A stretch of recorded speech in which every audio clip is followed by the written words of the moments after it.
నమస్తే అండి. దద్దోజీలోన chain stitch ఎలాగని చూపిస్తాను. ఆల్రెడీ నేను కొన్ని చేశాను. ఇది పక్కన పంచ్ చేయాలి, అంటే దింపాలి. లోడ్ చేసి దద్దోజీని లోడ్ చేసి పక్కన దింపాలన్నమాట.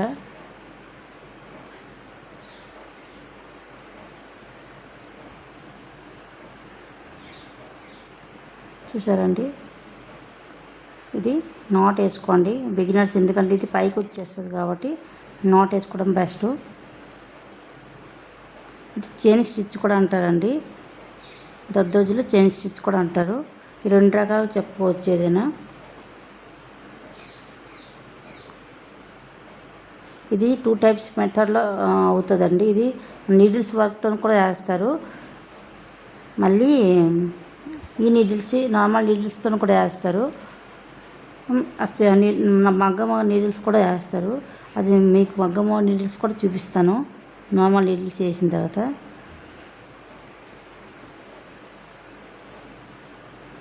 షార్ట్ వీడియోలు ఎంత అయిపోద్దండి అనుకుంటే మేము షార్ట్ వీడియోలు ఇవన్నీ ప్రతిదీ ఎక్స్ప్లెయిన్ చేయాలంటే లాంగ్ వీడియోకి వెళ్ళాలండి మీరు ప్రతిదీ.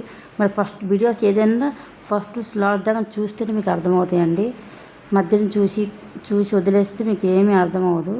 చూసారండి చైన్ స్టిచ్లో దద్దోజీ వర్క్ ఎలాగ ఉంటుందో. ఇందులో పక్క మధ్యన మనము షుగర్ బీడ్స్ అయినా లేకపోతే వైట్ బీడ్స్ అయినా, అంటే ఆపోజిట్ ఇందుకు ఆపోజిట్ గోల్డ్ కాబట్టి వైట్ అయినా ఏ కలర్స్ అయినా వేసుకున్నా బాగుంటుంది. ఇది మనం చూసారు చైన్ స్టిచ్లో జరీ వర్క్ చేస్తాం. ఆ జరీ వర్క్ చేయకుండా ఈ వర్క్ చేసి పక్కన జరీ వర్క్ చేసుకుని డిజైన్స్ కూడా యాడ్ చేసుకోవచ్చు. ఇది చాలా బాగుంటుంది. థ్యాంక్ యూ అండి. మళ్ళీ ఈ దద్దోజీని కట్ చేసే ముందు మనం ఏం చేయాలంటే, ఇది ఈ లెంత్ అంటే 1.2 సెంటీమీటర్స్ లెంత్ సెంటీమీటర్లో కట్ చేసుకోవాలి. చాలా చిన్న కాదు, 1.2 సెంటీమీటర్లు కట్ చేసుకొని అప్పుడు మన దద్దోజీ వర్క్ని స్టార్ట్ చేయాలి. ఓకేనండి. థ్యాంక్ యూ అండి. నా ఛానల్ లైక్ చేయండి, షేర్ చేయండి, సబ్స్క్రైబ్ మర్చిపోకండి. ప్రతి వీడియోని ప్రతి లాస్ట్ దాకా చూడడానికి ప్రయత్నించండి. థ్యాంక్ యూ అండి.